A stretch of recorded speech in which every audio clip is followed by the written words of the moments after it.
in collaborazione con Glam Vision e K-Facli.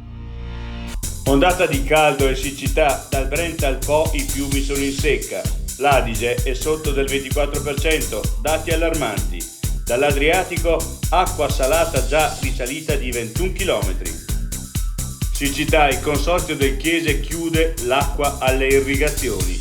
Il Trentino si prepara. Tonina, situazione drammatica, in arrivo nuove circolari per i comuni. E allarme bostrico, in Trentino l'infestazione senza precedenti che ora sta distruggendo anche la foresta dei violini, focolai a quote sempre più alte. Mi sono seduta e mi sono trovata la maglia coperta di zecche. L'allarme anche in quota dalle Dolomiti al Baldo, i parassiti proliferano in Trentino. Ritrovata a Castelpergine una pala d'altare del XVI secolo, è stata restaurata ed esposta nella cappella di Sant'Andrea.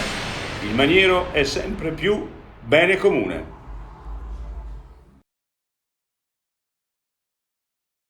I difetti visivi sono tanti: miopia, astigmatismo, ipermetropia. Il pregio è correggerli con occhiali davvero glam. Con Glam Vision puoi prenotare l'analisi gratuita della vista e poi sfoggiare i tuoi nuovi occhiali che possiamo creare per te. Scopri di più su glamvision.it.